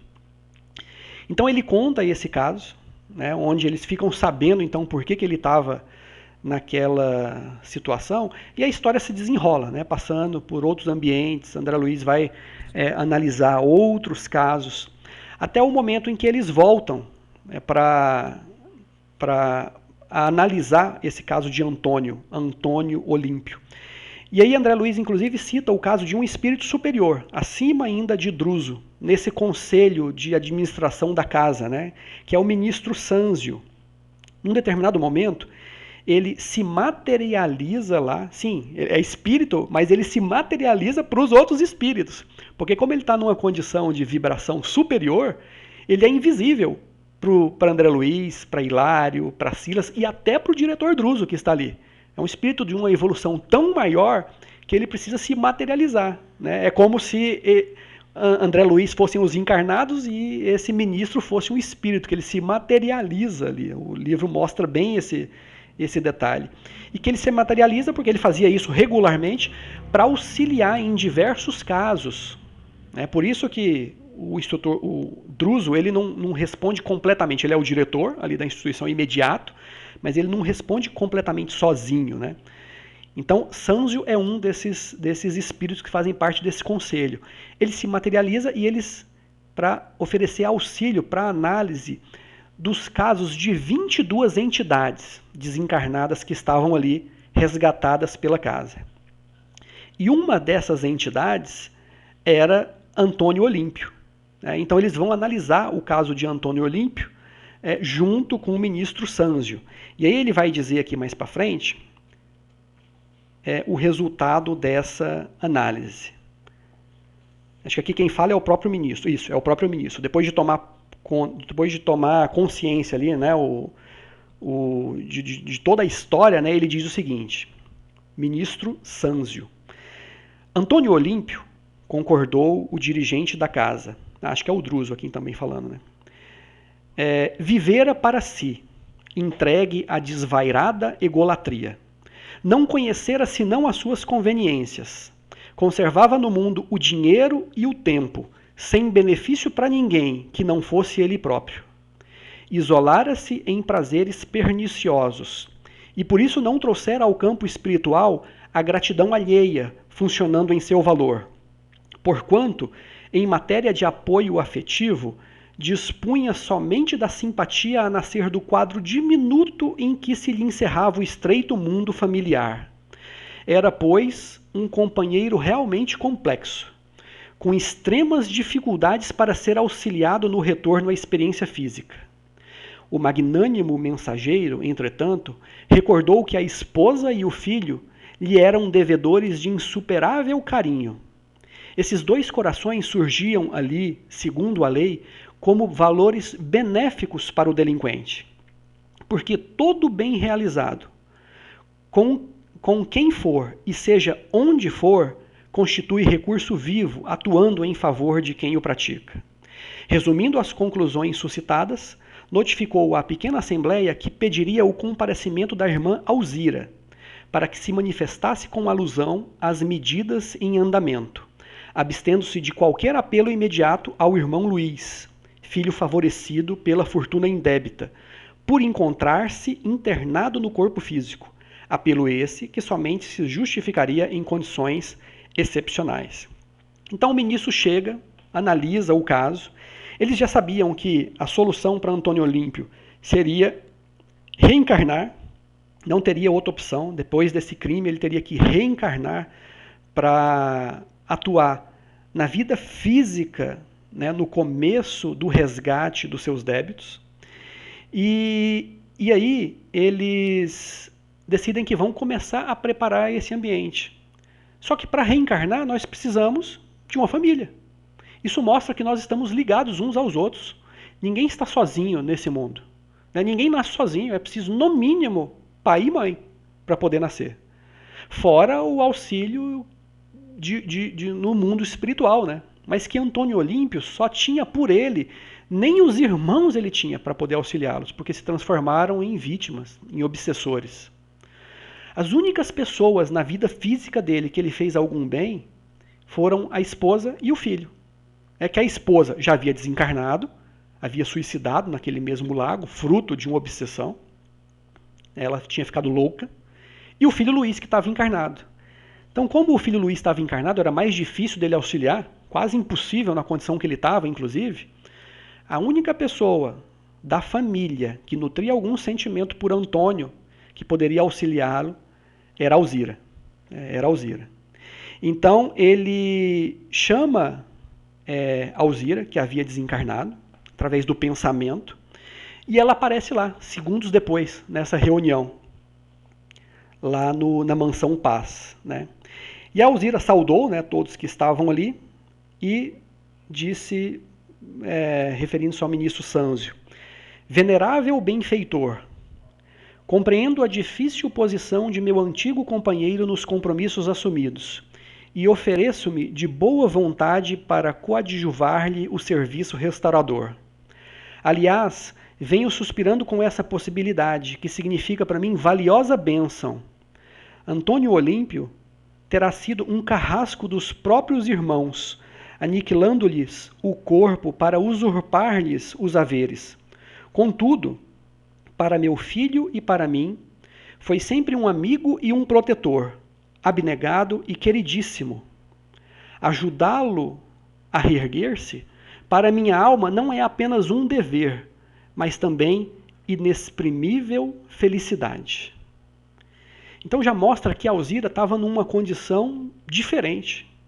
Por mais que ela tivesse algum motivo de sofrimento na vida física, porque ela acabou desencarnando através do suicídio, e por mais que com certeza ela tivesse sofrido muito no plano espiritual após esse suicídio, que é sempre um crime contra Deus e contra nós mesmos, contra a dádiva da vida que nos foi confiada, por mais que ela tenha sofrido no plano espiritual, e com certeza ela sofreu, ela conseguiu já chegar numa situação em que ela estava muito mais equilibrada, a tal ponto de ter percebido a importância de ajudar Antônio para que ela mesma pudesse se ajudar, que de alguma maneira os dois estavam ligados naquela história. E aí ela vai dizer, o ministro vai dizer para ela mais para frente. E aí o ministro Sânzio diz para Alzira: sabes, no entanto, que os irmãos assassinados perseveram no ódio e perseguiram-no até agora, sem tréguas. Sim, sei tudo isso, aclarou a simpática senhora. Conheço-lhes o poder vingador. Arrebataram meu esposo da quietação do túmulo para se saciarem na vingança terrível e nunca me permitiram qualquer aproximação com ele, no vale de trevas em que se demoram por tantos anos. Além disso, ressarcindo meus débitos do passado, sucumbi por minha vez às mãos deles dois, em tremenda obsessão, no mesmo lago em que perderam o corpo físico. Isso, porém, não é motivo para recuo. Estou pronta para o serviço em que possa ser útil. Então, Alzira, ela revela aqui que ela mesma foi vítima de Clarindo e Leonel, os cunhados, irmãos de Antônio, porque ela caiu doente e ficou desequilibrada por uma profunda obsessão dos irmãos de Antônio, dos seus cunhados, que com certeza encontraram uma maneira de punir Antônio de forma indireta através de Alzira. Conduziram-a, né, a se suicidar. E aí isso convém, muito importante, ligar ao nosso tema. Os irmãos efetuaram um processo de influenciação negativa, uma obsessão que foi sendo construída com Alzira. Mas Alzira tem a sua responsabilidade também nesse caso. Ela percebeu aqui nesse momento que ela tinha débitos do passado com esses dois. Que esses dois tinham um motivo também para odiá-la. Né? E que do plano de lá da existência, eles viram nela uma inimiga também. Se não fosse uma inimiga direta, seria indireta, uma maneira de machucar, de punir Antônio. Então ela percebeu que o seu suicídio, que também estava nas mãos dela, o livre-arbítrio, por fraqueza dela, ela acabou se suicidando, também tinha uma razão de ser. E que agora ela voltava para auxiliar Antônio, né, que estava sendo vítima desses irmãos, e que ela queria ser útil de alguma maneira. E aí, mais para frente, ela diz o seguinte, ó, as vítimas de ontem, hoje transformadas em verdugos enrijecidos, moram na propriedade que lhes foi arrebatada pelo irmão fratricida, alimentando o ódio contra os seus descendentes e conturbando-lhes a vida. Acho que quem diz isso agora é o ministro, né? É necessário que vás em pessoa, isso mesmo, o ministro vai mandar que Alzira vá lá na casa, né? É necessário que vás em pessoa suplicar-lhes melhores disposições mentais para que se habilitem ao amparo de nossa organização, preparando-se para o renascimento físico em época oportuna. Conseguida essa fase inicial de assistência, colaborarás na volta de Olímpio ao lar do próprio filho e, por sua vez, tornarás a carne logo após, a fim de que, de novo, te consorcies com ele em abençoado futuro, para que recebas nos braços Clarindo e Leonel por filhos do coração, aos quais Antônio Olímpio restituirá a existência terrestre e os haveres. Então, olha o plano da espiritualidade para auxiliar nesse processo obsessivo que estava em andamento, né? E quebrar aos poucos, respeitando o livre-arbítrio de cada um, né? Mas ao mesmo tempo influenciando positivamente a lei do progresso, para que essa família se reajustasse. Né? Todos estão ligados. Eles estão todos ligados uns aos outros ali. Alzira, que dos desencarnados era a que estava mais equilibrada, a missão dela agora seria voltar ao próprio lar, lá na fazenda, que foi herdada, né, por Antônio, que ela conviveu ali um tempo, voltar ao próprio lar para dissuadir os cunhados Clarindo e Leonel desse plano maligno de vingança, trazê-los para casa para estudo, para se reencontrarem, né, de posse das suas condições normais, né, de espíritos em evolução, porque eles estavam já perdidos no seu caminho. E que mais cedo, e depois disso, ela iria auxiliar Antônio a reencarnar no próprio lar, né, provavelmente como filho de Luís, aqui ó, na próxima geração, né, da família, ou filho, ou neto. Pelo que conta o livro, provavelmente filho, porque Antônio ele iria reencarnar bem rápido, 3, 4 anos. Ele ia reencarnar como filho de Luís, provavelmente, e Alzira, claro, iria reencarnar em outra família e ia se encontrar com Antônio quando fosse chegado o momento para receber para os dois se casarem novamente e receberem Clarindo e Leonel como filhos. Quer dizer, os próprios assassinos, tanto de Alzira. Antônio não, Antônio acho que acabou desencarnando de causas naturais, mas eram obsessores de Antônio, né? Antônio e Alzira receberiam como filhos, na próxima encarnação, justamente Clarindo e Leonel, para que pudessem, primeiramente, corrigir a injustiça que Antônio cometeu, tirando-lhes a vida, ele deveria dar-lhes de novo a vida. E tirando-lhe os bens materiais que eram deles por direito, Antônio teria que dar-lhes de volta esses bens materiais, né, que faziam parte da programação deles, e que Alzira iria auxiliá-los e auxiliá-los todos, né, nesse processo. Ela mesma sendo mãe dos espíritos que obsidiaram para que ela se suicidasse. Então ela, de todos, era a que tinha a melhor condição. Ela teria que fazer parte desse plano. Inclusive, nesse diálogo, o ministro Sanzio fala que ela não estaria sozinha, que ela iria com uma equipe lá, mas que ela tinha que fazer parte disso. Ela não ia fazer isso sozinha. E como é bonito ver o quanto a espiritualidade nos ajuda.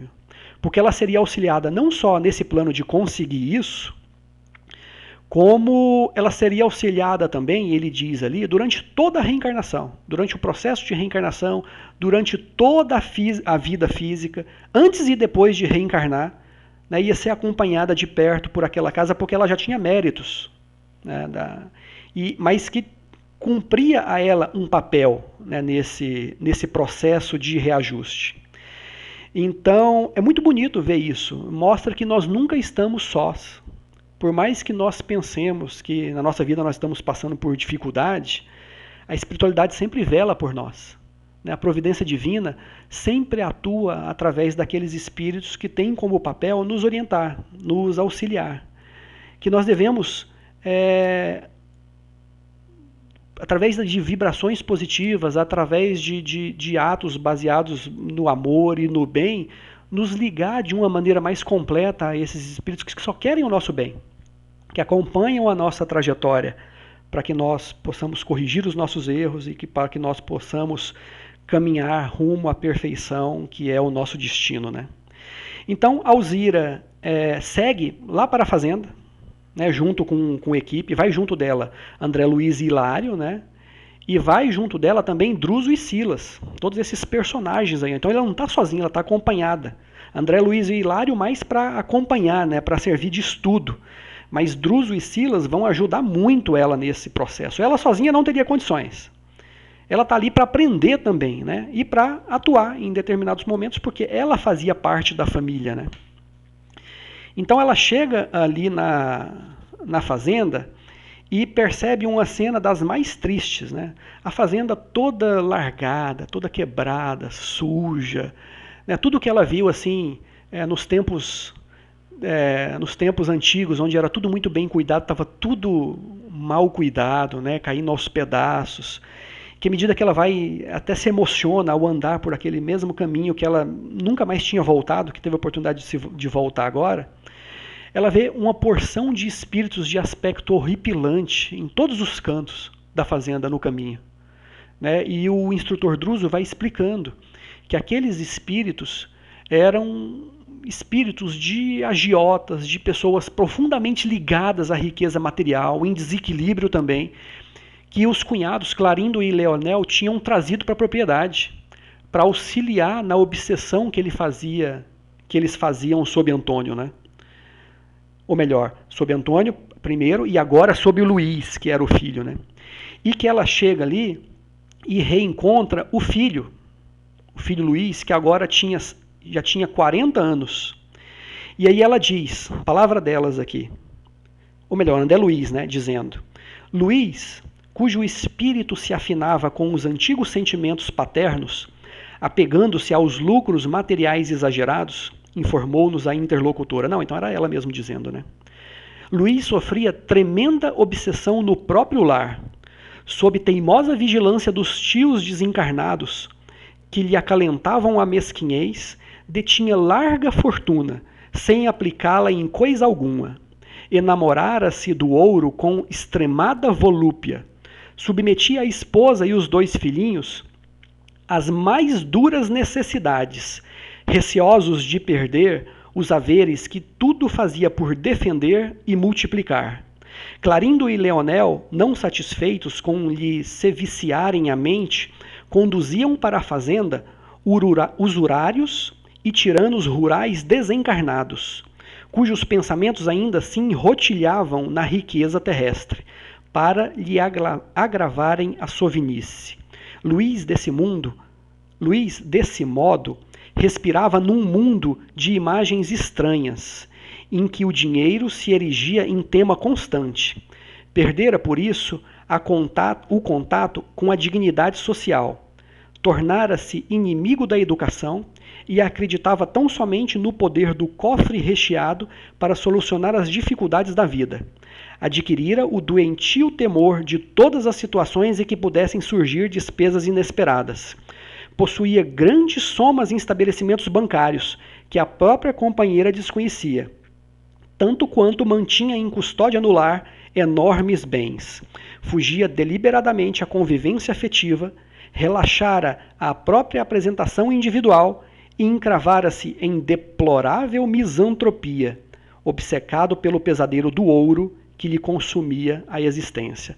Então, esse era o filho de Alzira, Luís, né, que estava em condições pior ainda que o pai dele, Antônio, porque ele tinha herdado todas aquelas riquezas e Antônio ainda era bom com a esposa e o filho. Só que Luís, por estar profundamente apegado, desenvolveu uma ganância e uma sovinice doentia, de tal maneira que isso mostra o porquê que a fazenda estava daquela maneira, né? Suja, feia, e que não só isso estava na natureza dele, como, claro, era influência negativa dos tios, né? Clarindo e Leonel, que estavam ali obsidiando ele para que ele conservasse toda aquela riqueza, na ilusão de que eles poderiam aproveitar daquela riqueza de alguma forma. Né? Já eram espíritos, já estavam do lado de lá, mas ficaram ligados mentalmente àquela riqueza. Não queriam que Luís gastasse. Então ele era sovina até com a própria família. Até com a própria família. Gastava o mínimo e preocupava-se só em ajuntar, em multiplicar as riquezas cada vez mais. Inclusive, tem um trecho do livro mais para frente que, à medida que eles vão conhecendo mais profundamente Clarindo e Leonel, que eram os obsessores, eles percebem que eles eram extremamente hábeis nesse papel de obsessores, que eles tinham frequentado vários cursos no plano espiritual inferior sobre como obsidiar de uma forma melhor, mais contundente, e que eles colocavam em prática ali técnicas avançadíssimas de obsessão. E uma delas era essa, levar inúmeros espíritos sofredores que tinham as mesmas dificuldades, que tinham o pensamento em torno das mesmas dificuldades do obsidiado, no caso, o apego excessivo aos bens materiais. Que a própria presença desses espíritos ali na fazenda estava cheio, na fazenda, andando para todos os lados da fazenda. Dentro da casa, então, era uma multidão de espíritos ali. Criava um clima propício, perfeito, para que o pensamento do dinheiro fosse o tema principal da vida de Luís. E que eles fizeram, assim, cercaram Luís de todos os lados. E que Luís, ainda exercendo o seu livre-arbítrio, acabou dando voz a esse lado, né? De novo, livre-arbítrio e lei de causa e efeito. Ele tinha a sua liberdade, mas foi sendo conduzido, né, e por não ouvir os bons conselhos, acabou se afundando nessa questão também. Né. E aí, eles vão iniciar uma aproximação lenta e gradual. Alzira está ali acompanhando, mas Druso, por ser o mais experimentado, o mais evoluído dessa equipe que vai lá, começa a se aproximar. Não lembro se era Druso ou Silas, que começa a se aproximar, não, corrigindo, é Silas. Druso ficou num papel assim mais distante, né, oferecendo um apoio. Ele ainda tinha que dirigir a casa, né, então ele não poderia sair da casa a todo momento. Ele colhia os informes, dava sugestões, mas Silas é que fez esse papel assim mais prático, né, de acompanhar André Luiz, Hilário e a própria Alzira também, até a casa onde ela vivia. Silas vai se aproximando desses obsessores, ganhando a confiança deles aos poucos, tudo mostrando que o plano espiritual não carece de estratégia. Muito pelo contrário, são estrategistas de primeira linha. Ele sabia que ele não podia chegar lá. Primeiro, ele não teria o poder de chegar lá simplesmente removendo esses espíritos. Isso não funcionaria bem, eles precisariam enxergar que o caminho estava equivocado. Então ele chega a princípio na casa e já é logo defrontado pelos irmãos. Quem é você? O que você está fazendo aqui? E aí ele falou que era um conhecido daquela família, né? E os irmãos falam, ó, a gente só aceita aqui quem sabe dar valor ao dinheiro. Né? Quem entende a importância do dinheiro. Aí ele, claro, quem não há de ter cuidado pelos seus haveres, né? E aí eles entendem isso como, sim, aí tudo bem. Eles achavam que era mais um para auxiliá-los no plano, né? Mas ele começa a entrar nessa família, começa a entender esses obsessores e o próprio Luiz, né? E lentamente a história conta aí com detalhes assim minuciosos que não nos cabe aqui nesse momento, né, nesse estudo, mas que convém ler esse livro, porque esse é um dos casos, é bem detalhado, mas tem vários outros lá. É muito rico esse livro, como todos, né, de André Luiz, todos os livros que vieram pela mediunidade de Chico Xavier. E Silas mostra que vai ganhando a confiança deles aos poucos. Vai mostrando que ele também tem conhecimento de como se processa a obsessão, que inclusive ele mostra que ele tem um conhecimento muito mais profundo que os próprios irmãos. E Clarindo Leonel começa a falar, meu irmão, esse conhecimento nos interessa, hein? De que escola infernal você veio? E aí ele dá uma resposta assim meio misteriosa, né? Que eles entendem uma coisa, mas Silas estava querendo dizer outra, né? É um espírito muito inteligente, uma inteligência voltada para o bem. Né? Ele não mente, mas ele dá uma resposta que cada um entende de acordo com a sua visão. E que num determinado momento, Silas começa a se aprofundar nessa família, sempre junto de André Luiz, que relata essa história, e de Alzira, e isso é um aprendizado para todos eles também. E num determinado momento, Silas conta a sua própria história, que é uma história muito triste e voltada a esse mesmo tema do apego exagerado aos bens materiais. Silas diz que foi muito infeliz no plano espiritual depois dessa história dele e do aprendizado dele. Ele compartilha isso com Clarindo e Leonel sem falar necessariamente que eles estão errados. Deixa eles entenderem a mensagem que quiserem. Né? E aí Silas conta a sua história dizendo o seguinte: ele nasceu também numa família muito rica, né? E que ao escolher a sua profissão decidiu ser médico, não por ter amor à vida, por querer auxiliar os pobres, não, por ver aí uma fonte de renda, né, para cuidar de doentes ricos, de tirar dinheiro deles para poder multiplicar ainda mais a sua fortuna. Fortuna que ele iria herdar do pai dele cedo ou tarde, né? Sempre pensava nisso. Ele sempre pensava na herança, desde jovem. E que, infelizmente, ele perde a mãe muito cedo. Antes mesmo dele se formar médico, ele estava estudando, ele perde a mãe. E que aí ele acaba desistindo de virar médico, né? Fica revoltado, perde meio o caminho. E que o pai dele, já na casa dos 60, decide se casar de novo. E ele tenta fazer tudo para que o pai não se casasse, mas que o pai acaba se casando com uma mulher muito mais jovem, na faixa dos 30 anos, e que ele percebe essa mulher como um entrave, que ele teria que dividir a herança dele. Olha o tema herança aí, ó, de novo, que é o mesmo tema de Clarindo e Leonel, né? Ele vê essa mulher como uma inimiga, ele teria que dividir a herança, e aí ele começa a traçar um plano cruel. A princípio ele pensou em matá-la, só que ele teme ser descoberto, e teme o sofrimento do pai também, que ele amava, apesar de só pensar em dinheiro. De certa maneira ele amava o pai dele também, ele não queria que o pai dele sofresse. E aí ele traça um plano que é o seguinte: ele faz de tudo para aproximar essa madrasta dele, que era quase uma irmã, né, porque era 30 anos mais jovem que o pai. Apesar da madrasta ser boa com ele, sempre foi boa, sempre tratou ele bem, ele não quer ela naquela família, ele não quer dividir a herança, tudo em torno do dinheiro. E aí ele descobre um primo dela que cortejava ela quando ela era solteira. E que ela nunca tinha se aproximado desse primo. Mas ele sabe que o primo tinha interesse nela. Então ele começa a se aproximar desse primo, ele começa a trazer esse primo para a convivência da família, apesar de ser um perfil de pessoa totalmente diferente do que ele consideraria como amigo. Era um perdulário, né, beberrão, só queria saber de festa, de gastar o dinheiro, de mulheres. Mas que ele vira amigão desse primo só para colocar em prática esse plano.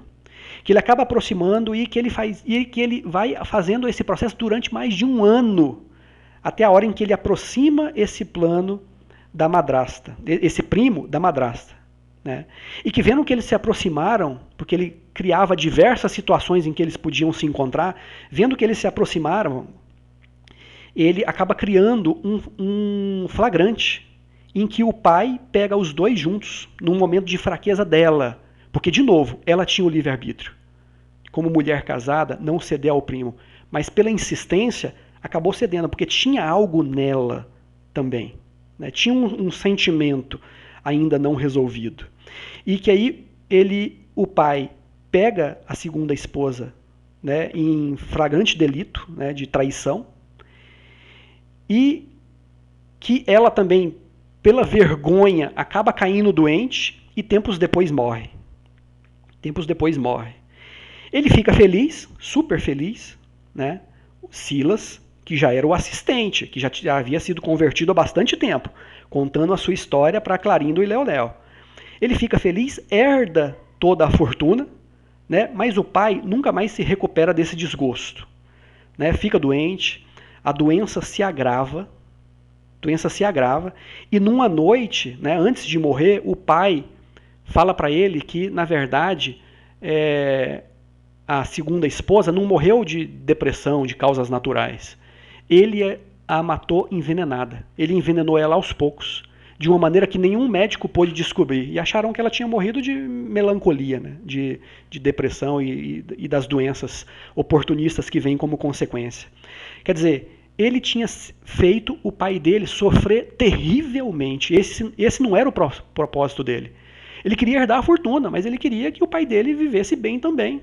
Mas ele acabou fazendo um mal terrível. O pai dele acaba corroído pelo remorso de ter assassinado a segunda ex-esposa, o desgosto de ter sido traído e tudo mais.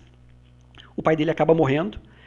E ele também tenta fazer o mesmo que Antônio fez. Tenta se esquecer disso, curtindo a vida, curtindo da riqueza que havia herdado. Só que ele viajou por toda a Europa, passou anos viajando, curtindo do bom e do melhor que o dinheiro poderia proporcionar, mas nunca conseguiu se livrar desse remorso, dessa culpa, né, de ter criado esse plano maligno que tinha levado 2 pessoas à morte. Por aí ele nem pensava muito não, mas pelo pai, que acabou sofrendo terrivelmente. E aí, numa noite, hospedado na casa de um amigo, ele acaba procurando um remédio para uma dor que ele estava sentindo, e ele toma um frasco de arsênico por engano, por acidente. E olha que ironia do destino.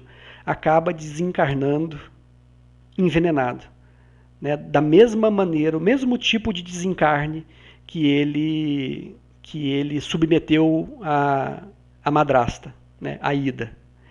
E aí os médicos, ao fazerem análise, descobrem o veneno, né? E chegam à conclusão de que ele tinha se envenenado, ele tinha se matado de propósito, coisa que não aconteceu, que ele tinha se matado de propósito por conta do desgosto, né? De jovem rico que o dinheiro não pôde trazer a felicidade.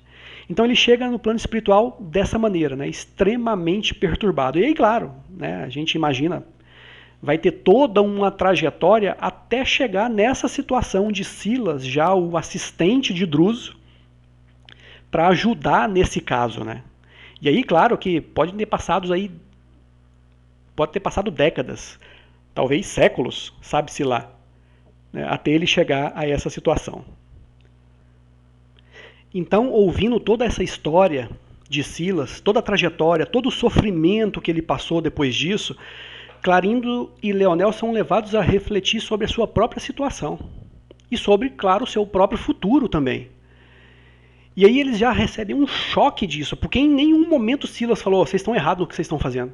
Ele simplesmente foi entrando, foi ganhando a confiança deles, com estratégia, com cuidado, não apresentou Alzira a eles num primeiro momento, contou a sua história, levou eles para conhecer outros casos. Então Clarindo e Leonel vão se transformando de forma indireta, até um momento em que eles percebem o tamanho do erro que eles estavam cometendo, que eles já haviam cometido, né, tendo levado Alzira ao suicídio, e que eles estavam cometendo obsidiando o Luiz e tendo levado todos esses obsessores lá para dentro da casa. Que eles tinham percebido, eles não tinham percebido que eles não poderiam mais aproveitar aqueles bens materiais. Agora eles eram espíritos.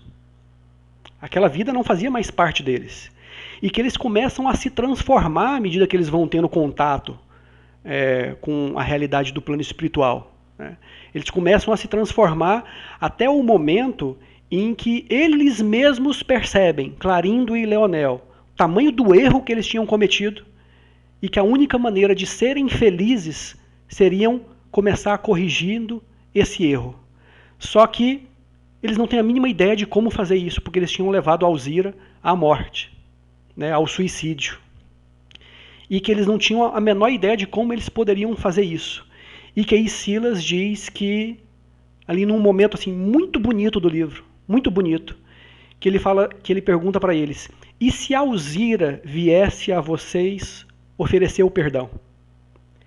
E se Alzira recolhesse vocês como filhos do coração, para que todos pudessem esquecer desse ódio e dessa vingança numa nova vida no plano material, onde vocês vão poder ter de volta o corpo físico, a vida no plano material e os bens que foram tirados de vocês.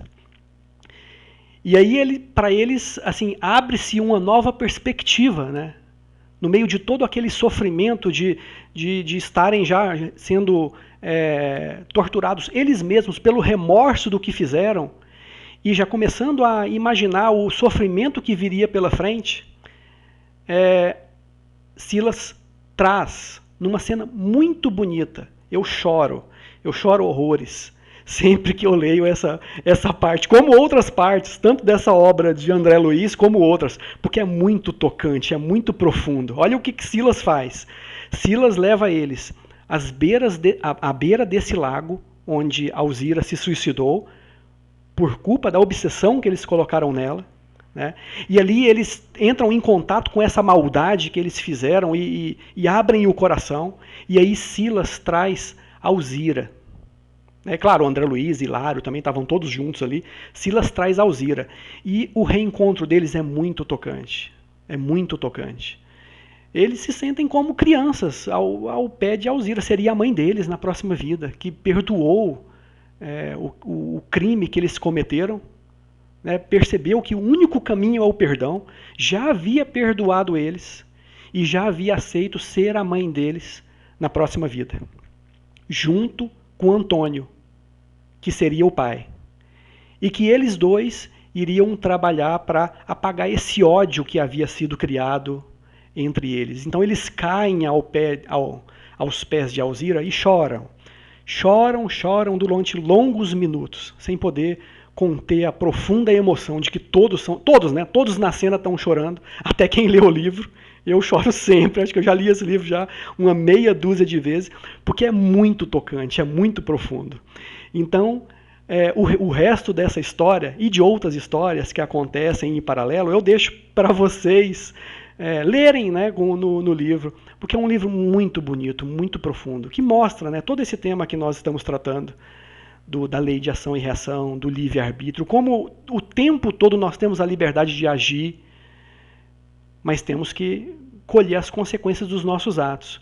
E que quão infeliz pode ser os nossos atos e as consequências que isso vai trazer. Mas também o quanto de bem nós podemos colher no futuro, hoje. Porque a ação está nas nossas mãos hoje. Nada nos impede de fazer um bem agora, nesse exato momento. Para as pessoas que estão à nossa volta, para pessoas que estão mais longe de nós, conhecidos, para pessoas que nós nem conhecemos, nada nos impede de estarmos plantando o bem nesse exato momento. Porque esse bem é a semente que vai se transformar num fruto. Né? E tentar sempre manter a mente vibrando de forma positiva, para receber mais facilmente os bons conselhos dos espíritos superiores, que sempre só nos aconselham ao bem.